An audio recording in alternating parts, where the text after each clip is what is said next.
So, good morning po sa inyo lahat. Ayan. Okay. Okay. Let me start sharing to you. Alam niyo po, itong time na to, sa Pilipinas po ngayon, nasa level 1 na kami ngayon dito. Alam niyo ba? Para na kaming Amerika ngayon. Papunta na kami sa level 0. Pag sinabi mo namin level 1, parang katulad na kami sa inyo. No? Meron pa rin pong face mask. No? Tapos po yung gathering po, nagbabalikan na rin po ngayon sa aking balik na rin po sa face-to-face ngayon. No? Yung mga churches nagre-rejoice kasi nagbabalikan na. Pero sabay lungkot lahat kasi yung mga tao ayaw bumalik. No? Meron po akong gustong i-share po sa inyo. I think I could be instructional sa inyo ngayon. Alam niyo po ang English po. English po. Please. Oh yeah. Thank you. This time, everyone, as we get into the endemic, or we call this post-pandemic, the maneuver of the church has been challenged right now. Every pastors need to understand this word. This particular word is very important. Okay, I want you to get this word. No, is strategic thinking and action. That word is very powerful. Is strategic thinking and is strategic actions. No, first you strategically think what should we do right now, plus what should we do during, what should be our strategic action. So you strategize, you use your planning ability, what should we do right now, plus what is the necessary action. Let me start. Why should I say this? No? In the book of Genesis, chapter 26, let me read from verse 1 to verse 6. Okay? Okay. This is the story of Isaac. Now there was a famine in the land. That's crisis right there. There was a famine in the land. That's a crisis. And besides the previous famine in Abraham's time. So this is not just a one-time famine event. It also happened in the time of Abraham.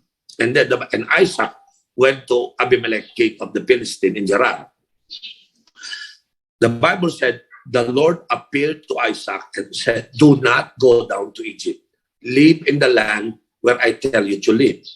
Stay in this land for a while, and I will be with you and will bless you. For to you and your descendants, I will give all this land and confirm the oath I swore to your father Abraham. I will make your descendants as numerous as the stars in the sky, and will give them all this land, and through your offspring, all nations on earth will be blessed, because Abraham obeyed me and did everything I required of him, keeping my commands, my decree, and my instruction. So Isaac stayed in Gerar. Sabi po ng Bible. Now, I want you to take note of this. There was a specific crisis happening during this time, the famine in the land. Now, this famine in the land, this crisis, usually is unavoidable because nature dictates this famine. It's not a human act, it's nature's act, okay? So now we call this famine in the land. Now, when you have a crisis, what do you do? Now think about this. When there is a famine, when there is a situation, let's call this situation, or probably let's call it problem. When you have problem, when your situation is in front of you, usually you would notice there is a reaction to every situation. Okay? Now, on this Genesis 26, we are about to see how this Isaac, led by God, how to respond to a crisis. Okay? Now, crisis, problem, situation will always come in due time. Okay, probably right now you're cool, but one day you feel bad, the situation, you are disappointed because there are situations in your life. Now, the moment you experience this kind of situation, either you will react based on the situation or you will react based on God's instruction. I will repeat that. You will either react based on your situation or you will react based on God's instruction. Now, God's instruction will give you strategic thinking and strategic actions. That strategic thinking instruction only comes from God. It's so bad when you were dictated by situation. You don't move based on your situation. You don't act because you react based on your situation.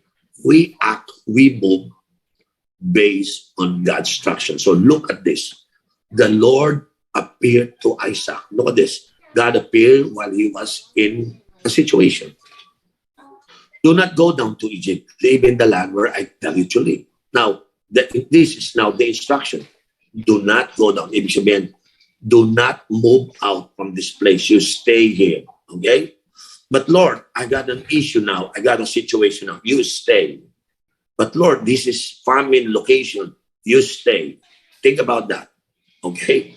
Do not go down to Egypt. Probably Isaac is now beginning to consider to step out, to get out from the Gerar.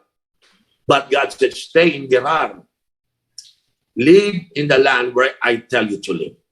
That's a very instructional, specific direction of God to Isaac. Now, usually, you begin to ask the question, Lord, why should I stay in this famine location, famine atmosphere, famine environment? Why should I stay here? My nature dictates me to live out, to move out. That's my nature is telling me to do. I need to go to Egypt. But God said, do not go down to Egypt. That's a specific instruction. Do not go down to Egypt. Live in the land where I tell you to live. Now, after saying that specific instruction, he said in verse 3, stay in this land for a while. Stay in this land for a while.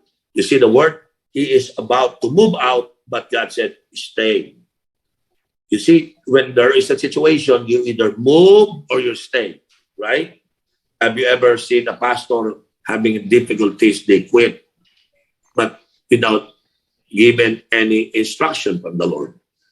So what we need to do right now is that once we have our problem and difficulties, we have to stay. We have to stay. We have to stay. God said, stay in this land for a while. Well, if God said go, you need to go. If God says you have to stay, you have to stay. You don't react on your situation based on your instinct. You react on your situation based on God's instruction. It's very clear. Stay in the land for a while, and then he gave a specific promise, I will be with you. I know you're in the middle of pressures now. I know you're in the middle of famine, difficulties, but I will be with you, and I will bless you. And now look at this word. For to you and your descendants, suddenly God is revealing something to Isaac, that this is not just about you. This is about your descendants. Because God is beginning to give a clear direction to this man that it's not about you. It's about the total purpose of God on this world and a total purpose for your generation. Now, let me introduce the word living a generational life, not situational life. No, many people today live not according for the sake of the next generation. We constantly live because we live according to our situation. Now, let me give you some specific thought on this, okay? In this particular passage that we are reading,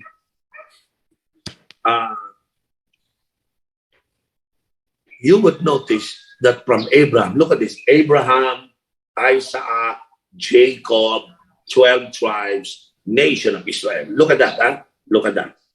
The plan is already plotted by God. The purpose and the plan for this world is already finished. Abraham, Isaac, Jacob, 12 tribes, nation of Israel. Out of that nation of Israel will come out David, Jesus Christ. Okay, that's the plan. So you're thinking about your situation like I've been here for like 2 years, 3 years. We've been pandemic for 2 years, but God's plan is more than 2,000 years. And you are you feel bad about the 2 years that's happening because you're trying to disconnect your situation to this overall plan of 2,000 years plan of God to bring about the Messiah. So think about that. So God is in a habit working with people who are able to understand that this is all about generational thing. Okay? This is not about your situational thing. So how many people today, even pastors, fall on that trap of the enemy that we would rather live for our situation and not for our generations. Think about that. I find out that during the pandemic, I was so overwhelmed by what's happening. You know, my leaders died, my family suffered so bad about this pandemic. But God reminded me, Oriel, you're on a journey. Okay, you are on a journey. Okay, when you are walking in the purpose of God, you don't think about your present situation. Abraham, Isaac, Jacob, 12 tribe, nation of Israel, David, and then Mary and Jesus Christ. So that's the plot. And then until the second coming, the book of Revelation. That's how God sees the situation. He is a generational God. So God is involving himself from one generation to the next generation. And then here you comes, but you don't see the generational issues of your life. So the only thing you see is your situation. Well, based on the study, when Abraham began to walk into the purpose of God, he started the journey. He began to live a nomadic life. Nomadic people live in tent. Why tent? Because God doesn't want them to build a building so that they could permanently stay. No. God said, no, you are now a nomad. You are on a journey. You have to build your tent. Now a permanent house. Tent lang sila. Now, because tent is a symbol that you must be always ready to go at the call of God. That's why they live on a tent. You understand this, okay? So God asked Abraham, Isaac, Jacob to live in a tent because I want you to be ready to move. When I say move, move. When I say stay, stay. Because I'm involved on this generational thing. Okay? But unfortunately, while we are on a journey, we are so much involved on our situational thing. Okay? So what is the situation? The situation is that the place where they stay is in a famine condition. There was ongoing crisis, a famine. People are dying because of lack of food. Okay? For that reason, Isaac began to operate on the situation. He forgot the generational thing. He forgot the generational thing. So now, without guidance from the Lord, he wants to move to Egypt. So God needs to come and intervene. No, you stay here. You stay here. Okay? You stay here. I don't say move. That's why I put you on a tent. You must be ready when I said go, go. When I said move, move. But I don't have given you the idea I don't give you any signal now. That famine is a signal for you to stay, not to go. And sometimes we misinterpret our situation, right? That's why we begin to see people are easily giving up, easily walking out of their calling, dropping their purpose, because they are very situational people. We act based on our situation. If my situation is good, I'm moving to this direction. But the moment I begin to see difficulties, crisis, problem, I just need to react to my situation, forgetting about the generational thing. Okay. Now, whether you like it or not, God will constantly move you or still you. Okay. And according to this story, there is a challenge to follow God here.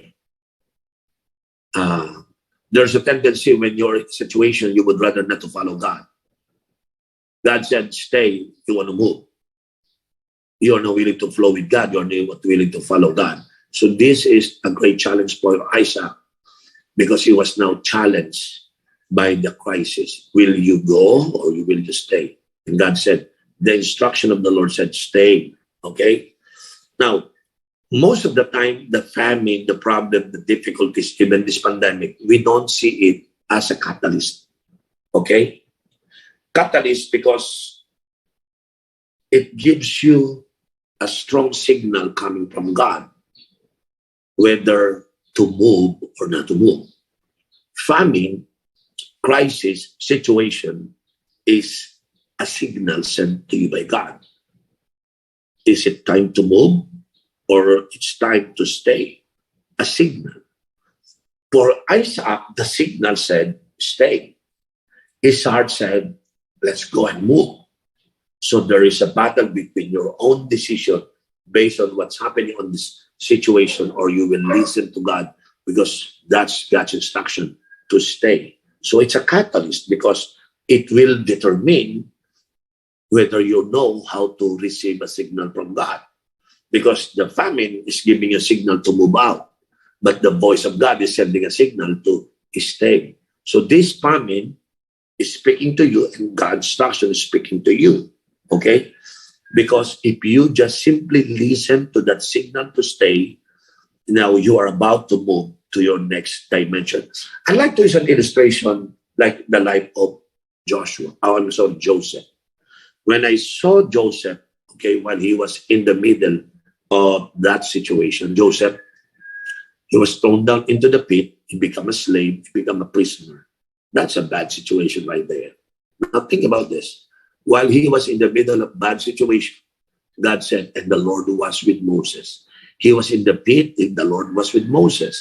He was on the slavery, the Lord was with Moses, was with Joseph. Now he was in prison for a crime that he never committed, but God still is with Moses.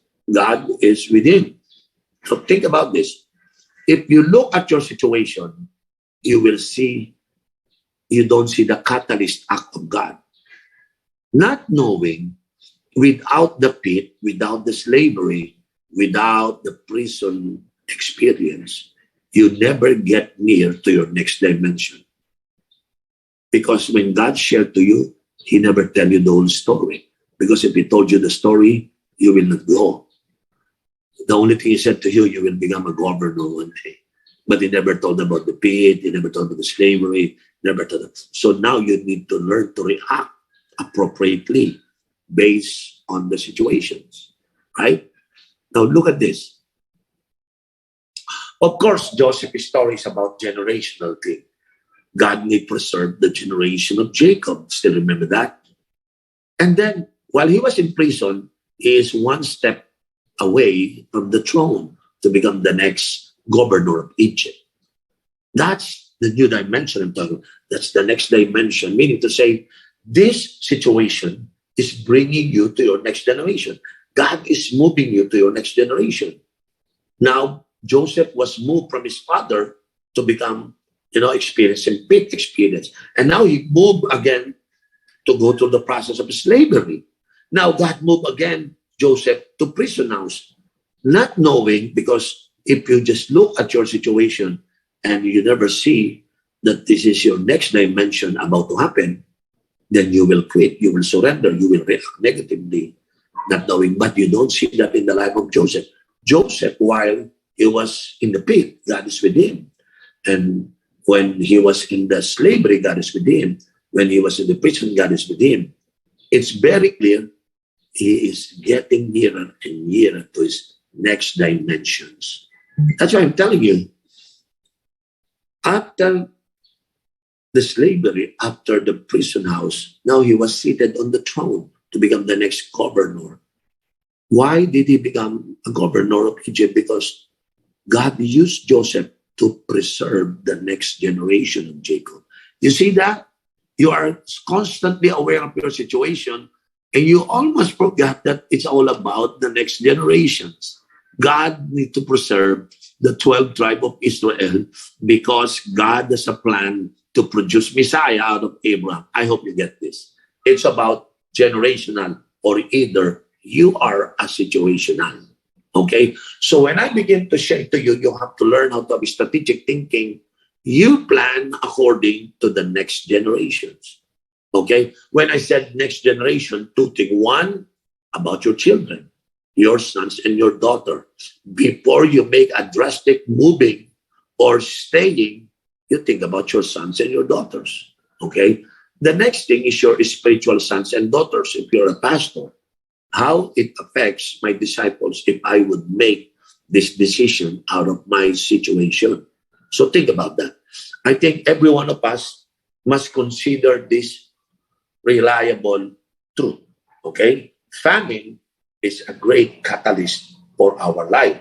Okay? It's a signal that if you're still on a generational thing, or you are now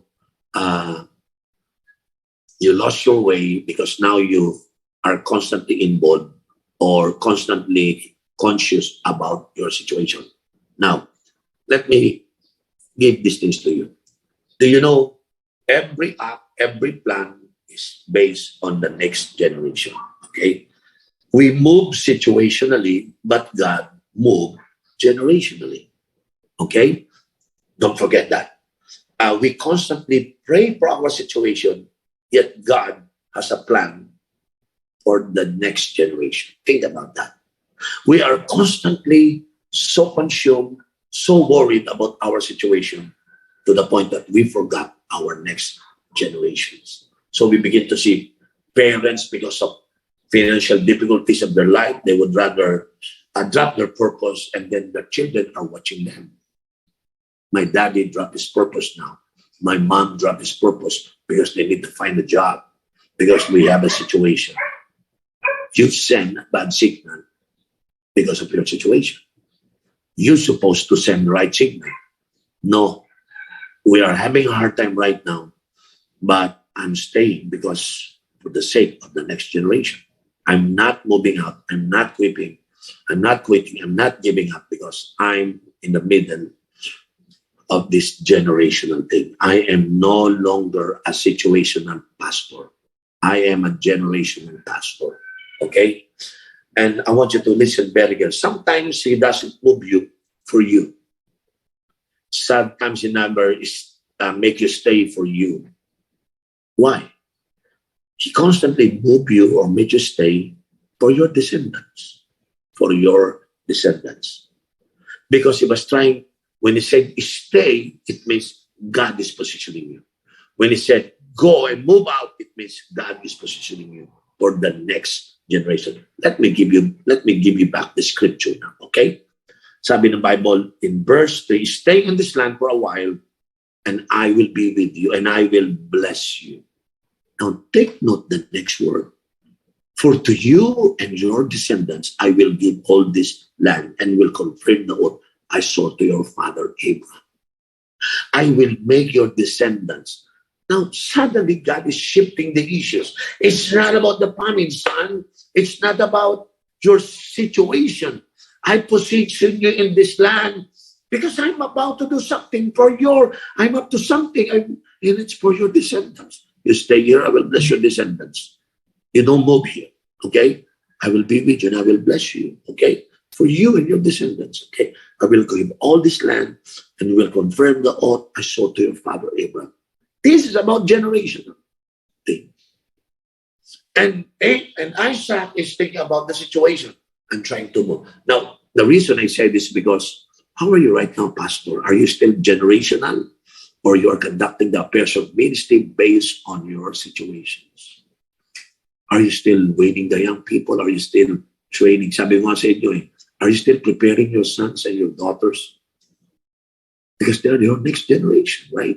Are you still preparing your primary child, your disciple, to have a thought like this? Well, unfortunately, what if all your 12 are situational, not generational? You know what? Only generational people can multiply the cells, can multiply the church, can grow the church. Only the generational people. Because it's so hard to work with situational people because they're only good when the situation are good. When it is comfortable, when it is problem-free, then they can function. But in the middle of this pandemic, the middle of this crisis, you cannot rely on them because these are situational people. Okay? That's why I begin to see pastors pastoring church based on their situation. They cannot grow their church. Okay?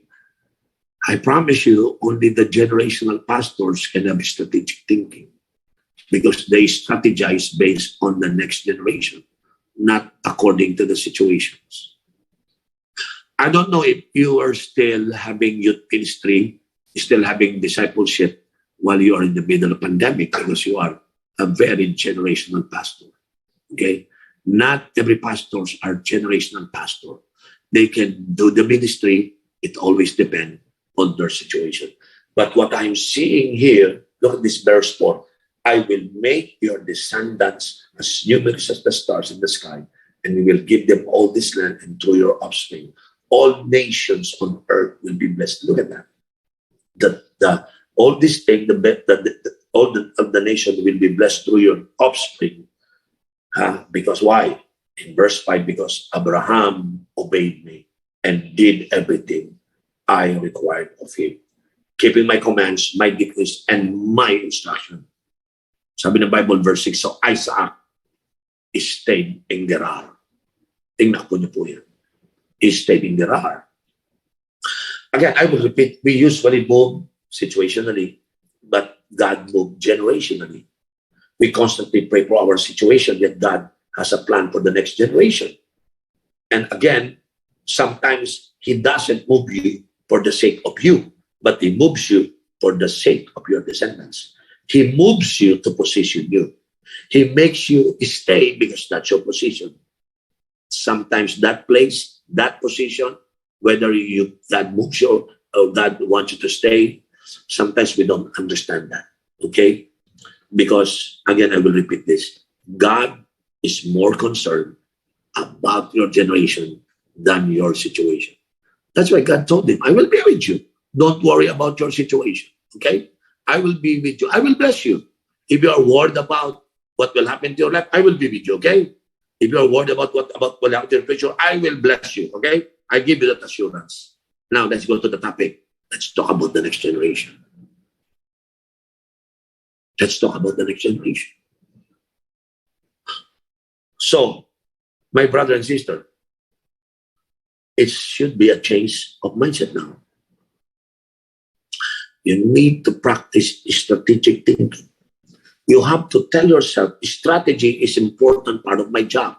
What is my strategy for the next generation? That's a big deal right there.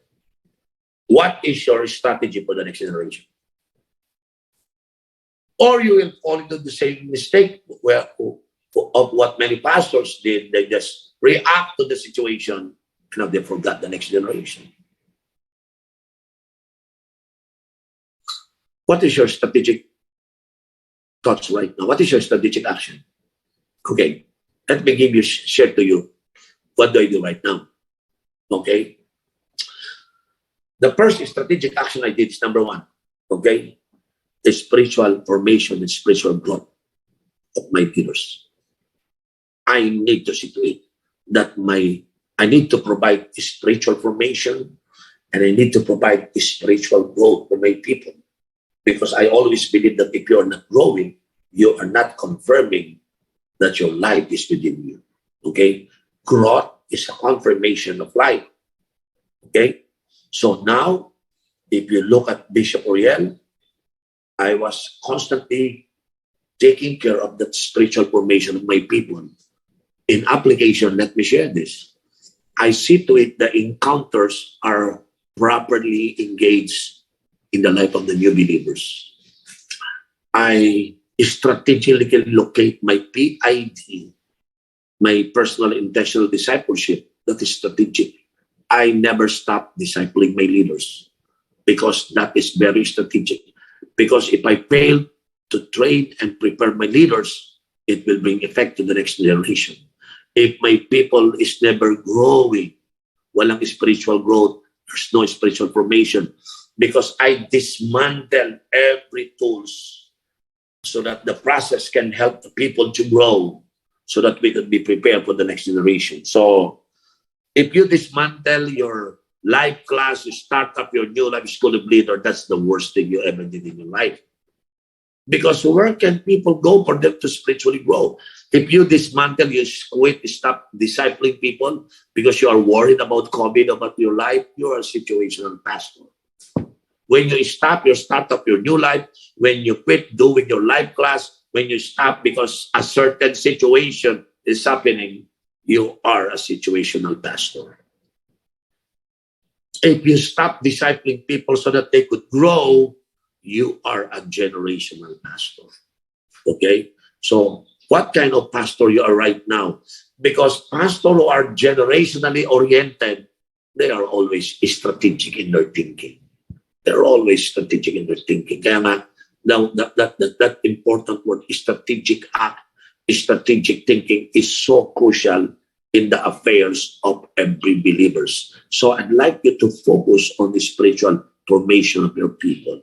I'd like you to really focus on the spiritual growth of your people, from new believers to the new ones and the old one. You must have a spiritual formation. So I suddenly conduct like all leaders retreat so that I could touch the spiritual formation. I need to like the leaders encounters to revive their spiritual growth. Because again, if you're not growing, you're not confirming your life is within you. If you're not growing, because growth is a confirmation of life. Okay? Strategic thinking. So if I want to think about the generation, I have to secure their spiritual growth. So I will never stop all my process, my system, my structure. I will never cease to become a digital pastor. While in the middle of this crisis, I need the strategy. I need to be more strategic because the people need to grow. So please don't stop the training process. Don't stop the discipleship. Don't stop the cell because it's a strategic act. The second thing after you think about the growth of people is to think about the connections, the spiritual connection to the spiritual family. The Hebrews 10:24 and 25 is very crucial to be practiced. It is a very strategic action. Okay? Hebrews 10:24 says, do not give up meeting with one another, but encourage one another. That's the word. Okay? Spur one another, encourage one another, do not give up meeting. It's all about connections. Okay? Well, during pandemic, you because you are so afraid about to be victim or probably contaminated by this COVID, now you begin to disconnect to your next generation. Well, in the Philippines, we do have like homeschooling now. No, all the students are on modules. They're in the house. I said, I need to do something new. I need to do some strategic actions so that I could have spiritual family connections. Hallelujah. Would you be willing to be involved in personal discipleship? Would you be constantly involved in your training and equipping? You know what? Today, you must be better. You must be so better than before in the way you teach the life class, school of leaders. You must be way, way better than before because that is the strategic action. Hallelujah. Okay? That is strategic action. So I want my people to go back to serve God. So I need to connect them again. The reconnection is very crucial. That's very strategic. Okay? Now, I want my people to serve. I call this back to serve Sunday. We don't have back to church Sunday now. We don't do back to church Sunday. We do back to serve Sunday. I want my people to serve God again. Serve God's purpose. That's the goal. Okay? That's the goal. Because when we serve God's purpose, the purpose of God is to save the entire generation and the next generation. So that is strategic thinking. The second thing is that back to our fellowship. Back to fellowship Sunday. Every Sunday, we spend time having fellowship now. And then number 3, back to conquest Sunday. We have to bring back conquest in the face of God's people. In front of them, we have to teach them, we're back. We're back. We need to go back to conquest. So when I said conquest, we will go back to evangelism again. We will go back to discipling people again. We will go back following up people, consolidating people again. That's the idea. You have to go back. You have to go back. And then you go back to conquest. And then we believe the power of cell group and the multiplication. So we have to revive. Those are strategic action. Now listen. If you fail to bring back cells back to your church, there will be a great impact, negative impact against your church.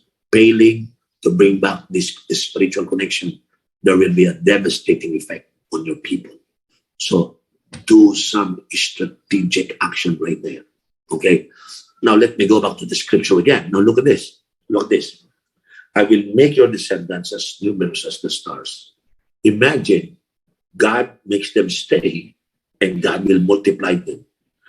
God is telling us that while we are in the middle of this crisis, because I will be with you, I will bless you, and God said, you will become fruitful in this land. So stay in the land for a while, where I tell you to live. Hallelujah.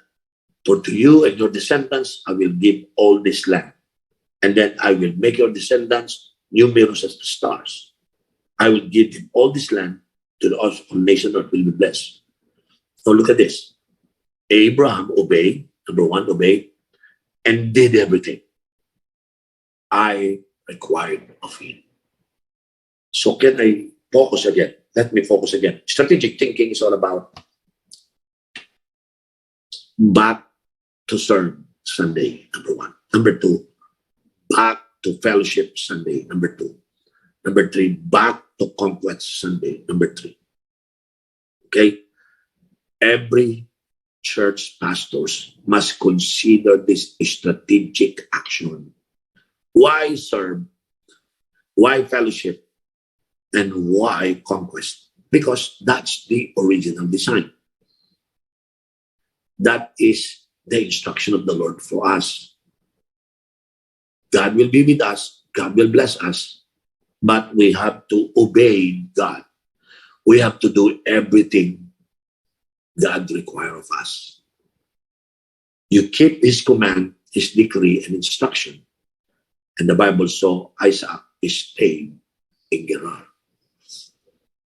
Let me close by telling you my own story. Last Sunday, I was in the church. We have 2 Sunday service, 2 consecutive Sundays we have connect us to them. That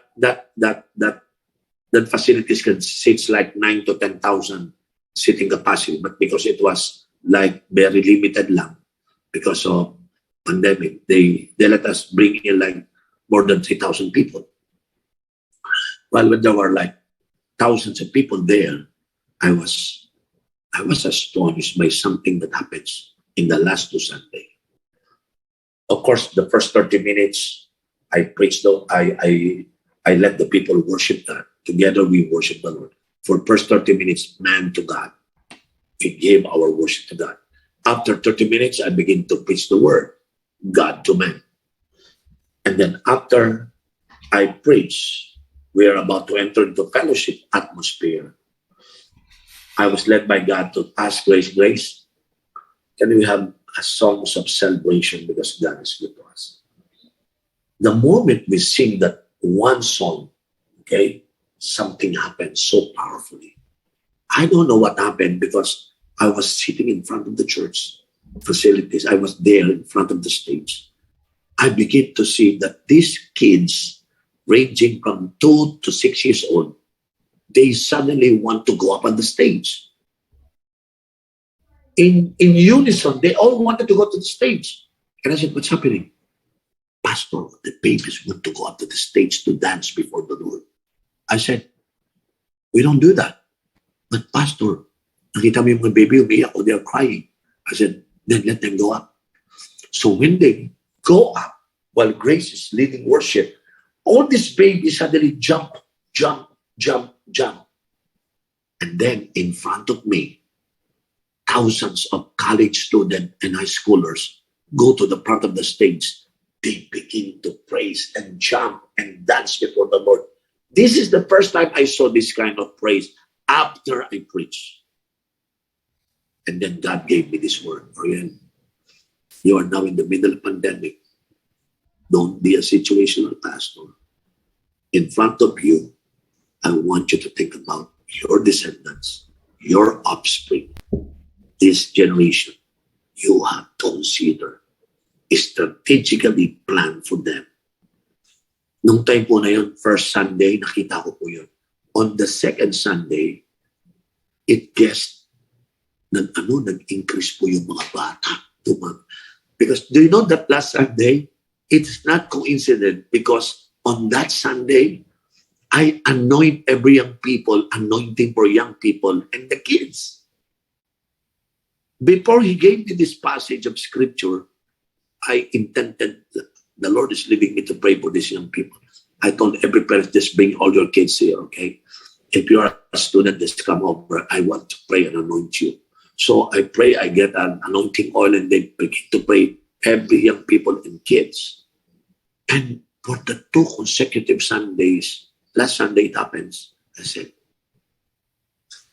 oh Lord, God gave us the promise that I will be with you and I will bless you. And then he said, that's why the reason I want you to go to Connectastome again, because I'm giving you a numerous numbers, like the numbers of the stars. I will let your descendants conquer the nations. Alam niyo po, this 2 weeks, I was so indulged on this strategic thinking. I have to plan, strategize again for the sake of the next generation. You know that my struggles, because I might be a situational pastor, but God is transforming me and changing me. Oriel, for the sake of the next generation, you cannot be a situational pastor. You must act according for the sake of the next generation. So now I decided po ako mga kapatid that Lord, God led me to real prioritize the growth of your people. Strengthen the cells. You do yung instructions sa amin. Strengthen your cells. Be sure that the training process is running properly, because the training process is the one to prepare the next generation. Partly, of course, you have to disciple them. So now, I suddenly parang nagpa-change oil ako. Lord, I have to overhaul everything so that we could go to that direction. Stay on the vision. God spoke to me. Stay on the vision. Don't be moved by the situation. Stay with the vision. And God promised us, I will be with you. And I will bless you. Mga kapatid, that's why the AN that I hope and I pray that every pastors down there in America, please consider not your situation, but your generation, your children, and your children's.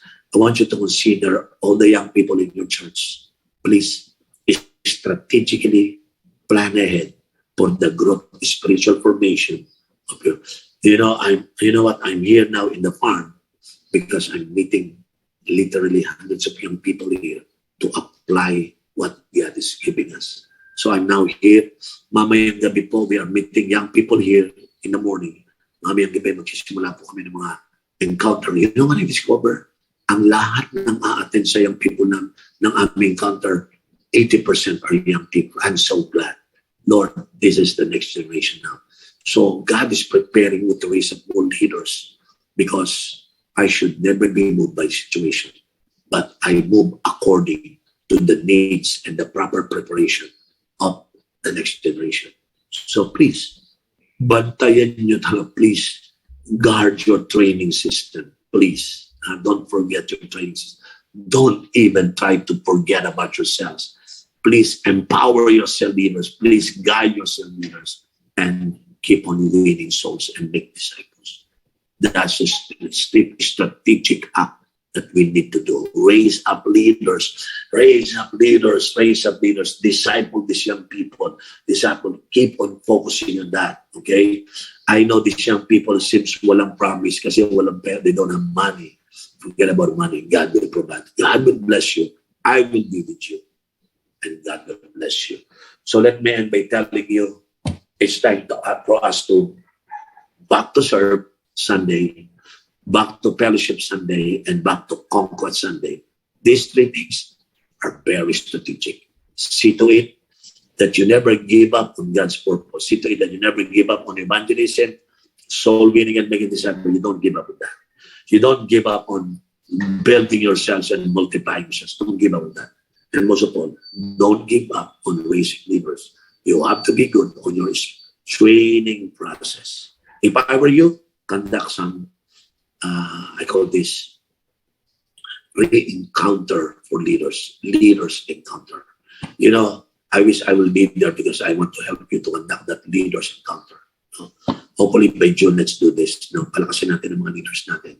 Hopefully, from one place to another place, let's just gather all our members for that encounter, leadership encounter. Okay, so that the spiritual formation, spiritual growth can be triggered again. Okay, so let me close by telling you, I am no longer a situational pastor. I am now a generational pastor because the God I serve is a God who loves the generations. So connect to the God of Abraham, the God of Jacob, the God of Isaac.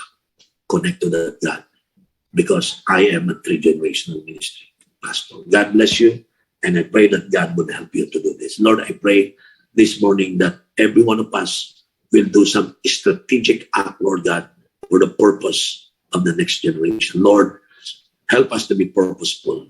Help us not to be moved by any situation, Lord, but help us to be dictated by the needs and the plan and the purpose of God for the next generation. I pray for every pastors down there, God, in America, in Canada, that they would begin to see this vision, Lord, that this is not about us, Lord, because I pray that you would remind them that the reason why you're in the middle of this pandemic, because I strategically position you for the sake of your next generation. Salamat, Ama. We could be in rest and peace, Lord, because our generation is in the hands of our God. So, Lord, bless every families that is represented in this meeting.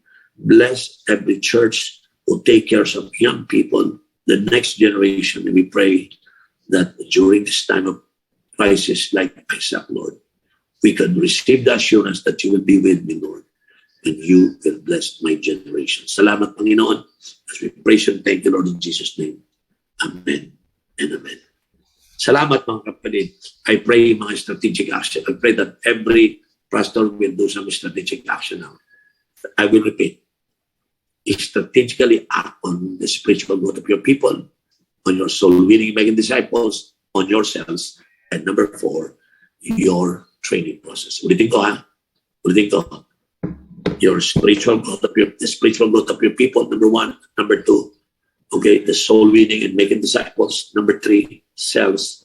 And number 4, your training process. Okay, that 4 things are very strategic. Don't drop this. Focus on these 4 things. And I promise you, you can preserve the next generation. God bless you. Again, I repeat, it's not about our situation.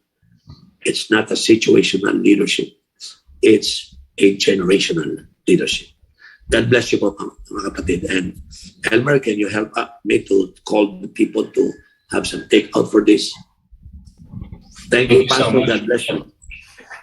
Thank you so much, po, for a very powerful input in this mentoring. So let us continue to internalize what we have learned by sharing our takeaway. So yeah, so let's hear it from Pastor Greg.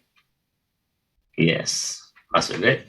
Karamdam ko nga, kung tatawagin niyo. Okay, parang harap lang kita. Tagal kasi. Ganda ng Sige. Thank you, Pastor. Thank you, Bishop. I learned that I need to be a generational leader, not a situational leader. And I need to be strategic. So I'll continue to do the discipleship process, the trainings, life class, encounter, and etc., etc. Thank you, Bishop. Thank you for continued patience, and thank you for inspiring us tonight. Yeah. Thank you, Bishop. Thank you, Pastor Greg. So next, Pastor Wilma, would you like to share your takeaway po? Okay, my takeaway po. Thank you po, Bishop. Ulit, my takeaway is to be a strategic thinker always.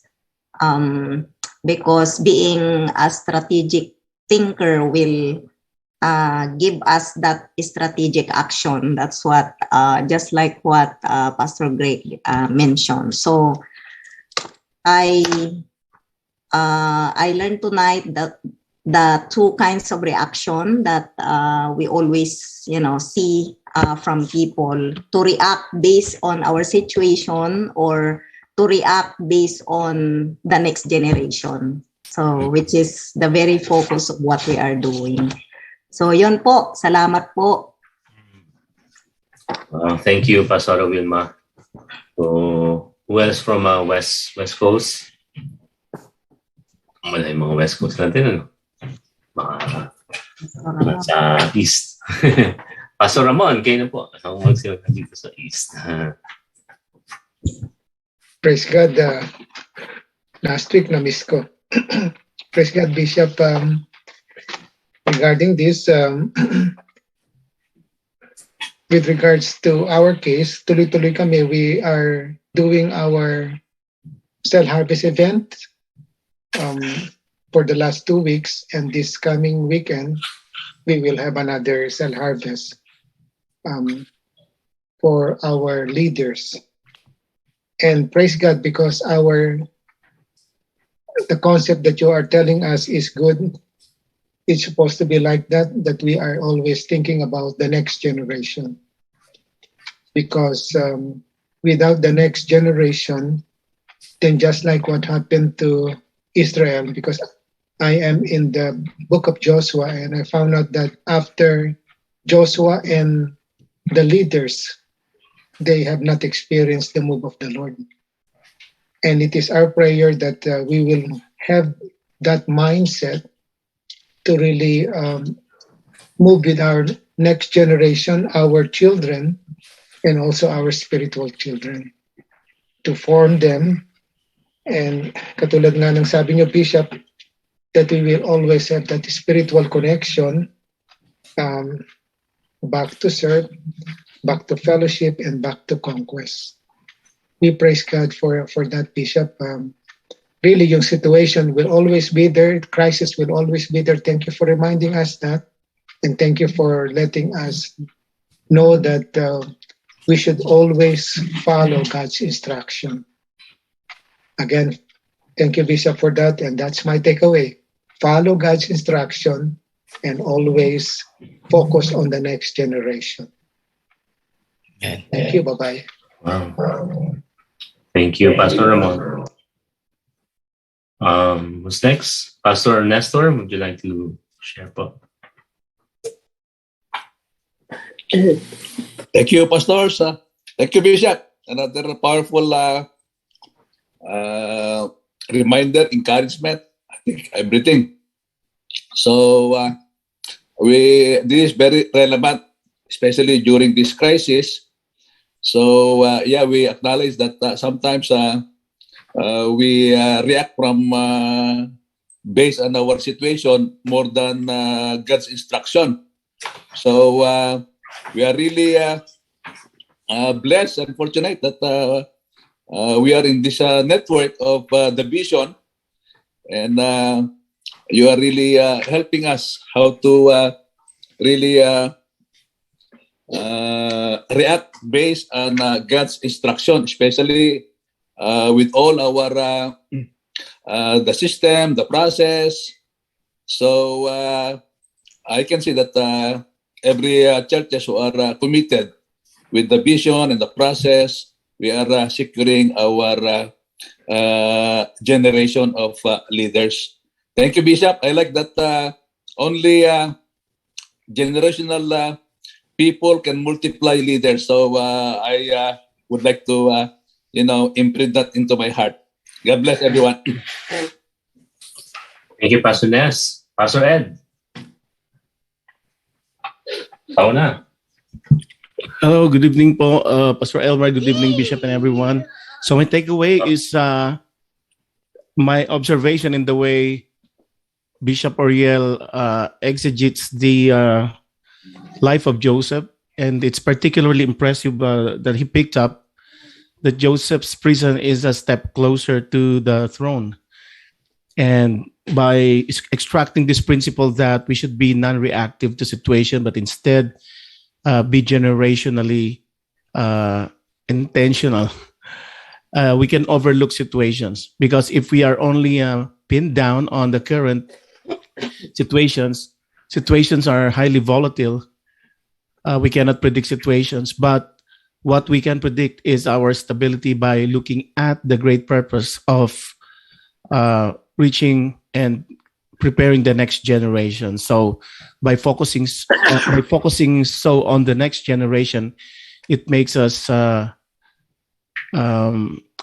it makes us very stable regardless of the situation. I think that's awesome thinking right there. And the way I would land this in my personal life is, yes, I'm going to get it really strong to set my sight on the next generation, as what Miles Monroe had said.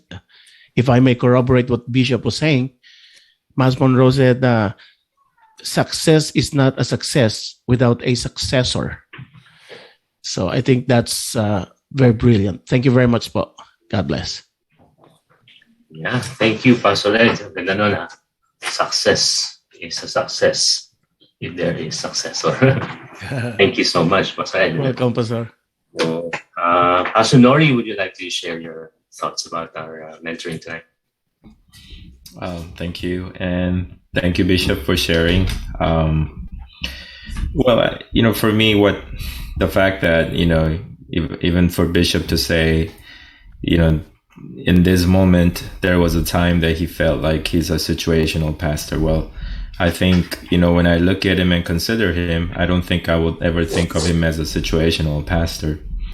But the fact that he is saying that, what that tells me is, that's one thing I picked up is the ability to, learn how to constantly evaluate. And you cannot be strategic if you're not evaluating and you don't know what's happening in your life, because there's no strategy if you don't sit down and sit back. And I think that's what's happening even in the midst of Ukrainian war that's happening. And there's a lot of strategists that's thinking, they're asking. And when Bishop is sharing about his experience, for me, that's what I picked up is,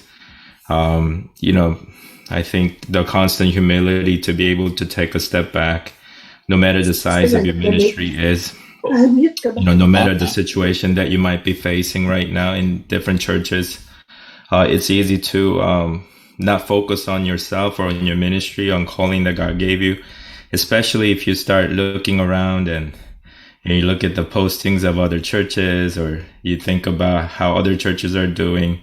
One thing that really impacted me, just listening to Bishop is, just learn to sit back, always evaluate, always, of course, be faithful to the instruction. I think when I think about every man of God that we read in the Bible, honestly, I don't think everybody was fully aware about their decision and how that is going to impact their next generation. There were cases like Isaac, who just heard from the Lord directly, but like even Joseph, I think when he looked back, he realized that his decisions were, very important for his next generation. But at that moment when he was making the choices, it's not clear in the Bible that he was fully aware. But what was really clear is that he obeyed God. And I think when we obey God and his voice, because God is God of generations. So when we obey him, the result will be that, we become more aware of the heart of God, that he cares about the generations, not about my life, not about my church right now, but what is the state of our country. And I think that's a beautiful thing about G12 Vision. It's really about nation transformation, not just church transformation, not just denomination transformation or family transformation, but ultimately it's a picture of a different nation that we can give to our kids and our grandchildren as their inheritance from people, people who are deciding to serve the Lord at this time. And so, there are several thoughts like that came to my mind, but definitely thank you, Bishop, for taking your time and and sharing those things to us, and just allowing us to go back to, value this vision.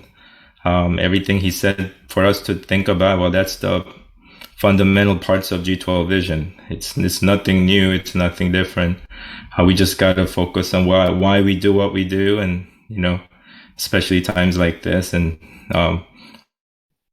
I do want to add one more thing, that is, I just want to say, I admire all the pastors that are here, all the leaders that are present.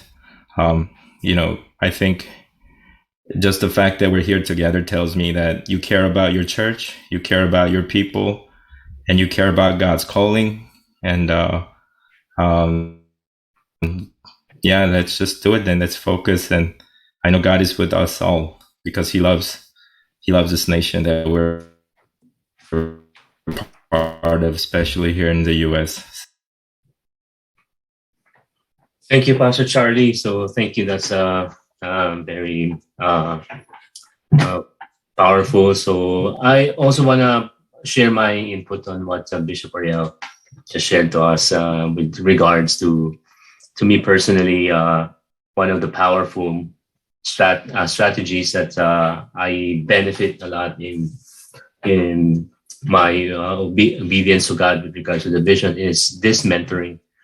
This mentoring helps me to how to evaluate things on what to do next according to my situation, and then relate to God's heart for the generation. So, because without this mentoring, without this network, which we all know by God's grace that Bishop Oriel work hard, Pastor Abraham work hard.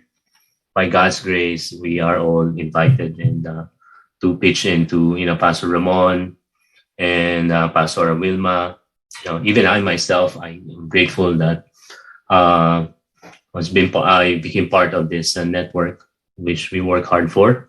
All of us, we have all responsibility to grow this, because this is one of, in a sense, we must move our church in a network setting, having our primary help us. And we're grateful that our leaders and even our members can join this in this level of learning and discussion, and coming up with things that we will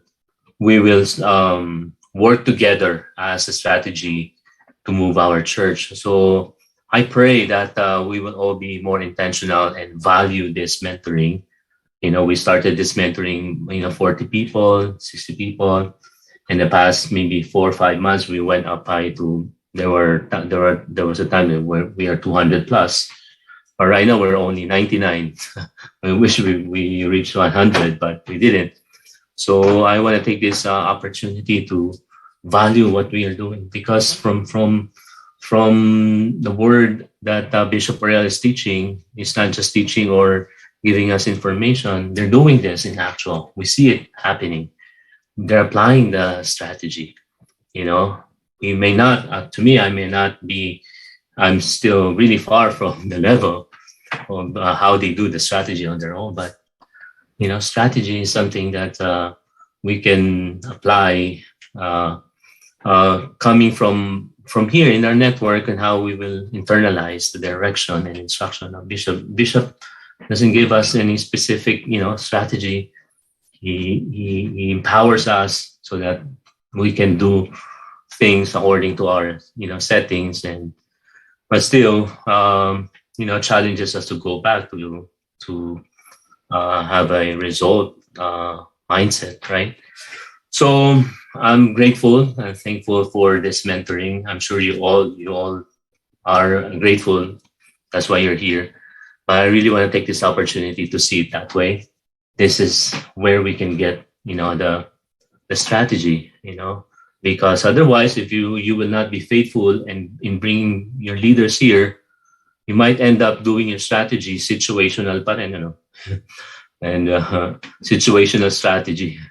But every time I attend here, every time I hear Bishop Oriel, who has a heart for the generation, and it helps me internalize that my situation is really far from where God wants us, wants to take the church that I am serving. So mahalin po natin. Let's love. Let's give. Let's prioritize this mentoring. And let's honor. Let's value yung mga tinuturo ni Bishop. Hindi niya na nga dapat ginagawa to, di ba? Sa sobrang busy niya. But he does it, we don't pay him.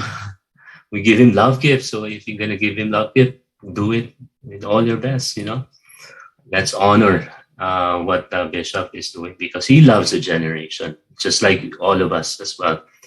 So again, I pray that next Thursday, let's mobilize people. Let's talk to our cell leaders. I'll be also doing that. I'm glad that some of our cell leaders are here, but some of my disciples are not here. So I need to sit down and talk to them.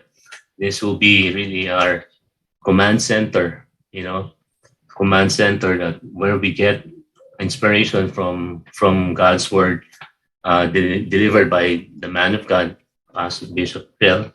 Then we can strategize better, And then if you need help, then, let's ask help. Kasi network tayo, we are a network. Okay? So I just want to discourage everyone not to do it your own way.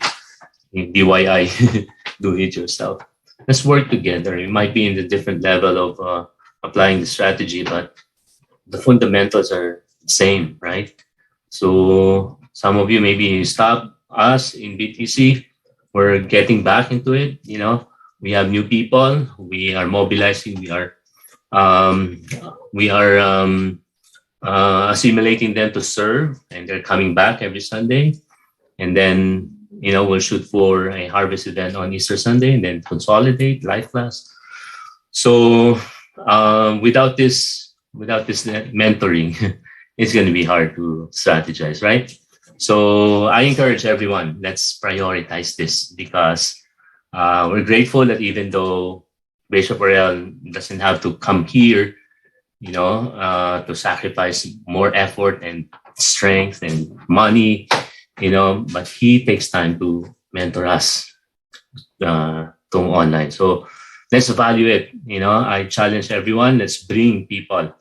Let's double it and triple, So, and to me, as one of the coordinators, I apologize for my shortcomings. And I'm going to do better. So, yeah. Again, thank you, Bishop. I don't know if Bishop is still here, but that's my heart for this network. This past few days, I'm really thinking about this, and most of you, if not all, we really work hard for this. So, wag natin sayangin, this is really how God wants it to be. And again, we're grateful for Bishop Oriel, Pastor Abraham. Grabe ang pagod nila rito. The best yung ating mga leader. So, let's emulate them. Ito pala si Bishop. Bishop, salamat po. God bless you. God bless you. So, yeah. So, kung wala na po, salamat po sa inyo. Bishop, meron pa po kayong sabihin? Yung ating susunod natin, maga na pala, alas 8 na ulit, ha? Bumalik na. Opo. TikTok lang na ulit. So, yes, yeah. So everybody, including the cell leaders, I know there's a lot of cell leaders here, even cell leaders from BTC. So let us, rally our people. And this next mentoring with Bishop, which is not next week, but following Thursday.